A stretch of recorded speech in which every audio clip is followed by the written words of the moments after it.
rich young man is the best of the best. He's the guy that everybody already knows is getting in. It's a formality. And Jesus looks at him and he tells him, it's impossible for you to enter the kingdom of heaven. In fact, it's not even close to possible. It's like a camel going through the eye of a needle. That's what your chances are like. And when the disciples heard this, they were greatly astonished, struck with panic and shock. And so they asked Jesus, who then can be saved? Because they connected the dots. If this guy isn't getting in, then no one else is. And we should feel that same panic. Right? Because, look, we all failed that commandment test at the beginning, right? I mean, most of us probably did okay on the don't murder, don't commit adultery thing. But then he lost a bunch of us on the don't steal. And he lost a few more on the don't give false testimony. And then he lost a bunch more on honor your father and mother, right? Many of you were teenagers at one point. But even if you made it through all those, you got lost on the love your neighbor one, right? I mean, I don't even know my neighbor's names. So that one's a little hard for me. See, we're not even as good as the disciples, and we're certainly not as good as the rich young man. We have a less than impossible chance of being able to follow Jesus into the kingdom of God. But Jesus says, with God, all things are possible. And so if we want to see how this works, how God changes the impossible into the possible, we have to understand what the rich young man's problem was. Because his problem wasn't that he was rich, right? The rich young man's problem is our problem. It's a human problem. It's the problem of idolatry at the heart of it. It was that he loved and he trusted his wealth more than he did Jesus. And, right? Because the rich young man, he did well on all those first commandments that Jesus laid out. But then it's all useless because he failed the first commandment. He failed, you shall have no other gods before me. His money was in the place of God. So when Jesus tells a man, go, sell all your possessions and give to the poor and you will have treasure in heaven, then come follow me.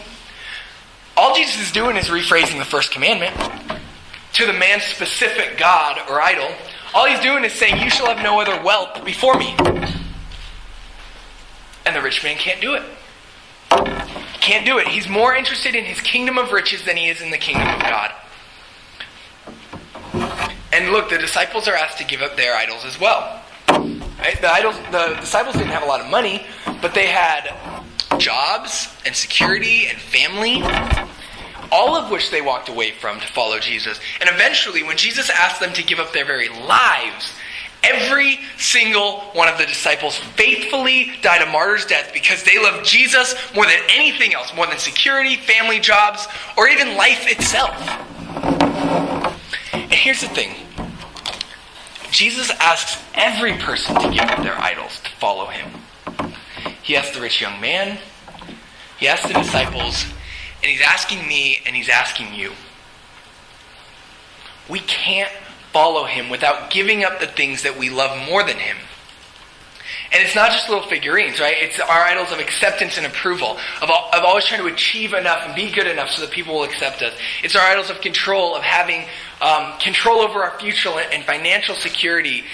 And it's our idols of comfort, to do things that make us feel good and to not be encroached upon by others. And our idols of family, and the list goes on, right? And we've all got these. Under every sin is an idol.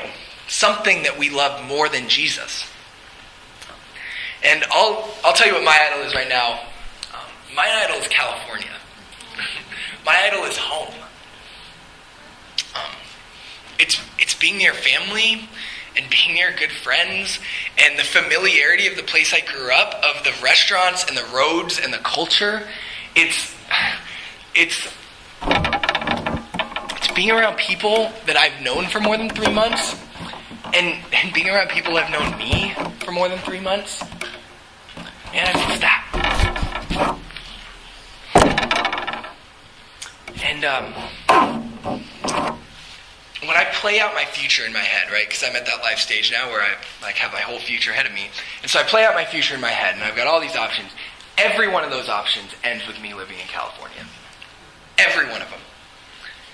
And if I don't end up in California, then I'm not sure I can be happy. It's my idol. It's the thing I love more than Jesus. But God's been really clear with me that he's called me to Wisconsin right now. And there's no promise that he'll send me back to California anytime soon or at all. And I have to be okay with that. I have to be willing to give all of that up. To give away my idol and to love Jesus more than I do home. And that's impossible. But God makes it possible by his grace. Okay, but that begs a serious question, because just because something's possible doesn't mean that you necessarily want to do that, right? I mean, apparently it's possible for a man to jump 36 feet off of a building into a kiddie pool, and yet I have no desire whatsoever to ever do that in my whole life, right? So sure, God makes it possible to kill your idols, to give everything away for the sake of Jesus, but why would you want to? Why would you want that? Isn't that crazy? Why would you want to do that? I mean, we think it's crazy for Jesus to ask the rich young man to give up all his wealth, don't we? I mean, at heart, put yourself in his position. If Jesus asked you to give up all of your money, just give it all to the poor, go live in a poor neighborhood, live a poor life, right? You'd think that was crazy. Or what if he asked you to give up your family, or your job, or your security like he did the disciples? Or what if he asked you to give up your very life, like he did the disciples and many other disciples over the past 2,000 years? I mean, deep down, don't you think that's crazy? I mean, okay, and most of us think one of two things on this, right? There's the irreligious view and the religious view. The irreligious view is that that's way too much for God to ask me to give up. I would never give up that much. God's not worth that. That's crazy, right? That's not where most of us are at, right? Most of us would never say, we would never give that up if God asked us to, right? But we're far too pietistic for that, right? But most of us, and I'm included in this, would say, God would never ask me to give that up, right? Most of us think, right, that God would never ask me to give those things up because he loves me, right? And he's given me those things, they're blessings, and so he would never ask me to walk away from them. Right? That would be crazy. But look, it's the same view. It's just phrased differently. The response is, it would be crazy to give up all that. But he asked the rich young man to do it. And he asked the disciples to do it. And he'll ask us to do it. But if Jesus will ask us to seek and destroy our idols, and we want to respond like the disciples and not like the rich young man, then how do we do that? How do we do that? How can we be willing and happy to give up the very things we love so much that we've raised them to the place of God for the sake of Jesus? And the answer to that question lies in the difference between the disciples and the rich young man. The reason the rich young man couldn't give up all his wealth, but the disciples could give up everything, as Peter says, is that the disciples saw Jesus for who he really was. The disciples saw Jesus for who he really was. And the young man didn't. See, as Thomas Chalmers puts it, he's an 18th century church leader. He says, the heart's desire for having one object or another is unconquerable. The only way to dispossess the heart of an old affection is by the expulsive power of a new one. The only way to dispossess the heart of an old affection is by the expulsive power of a new one. Think about how this works for me, right?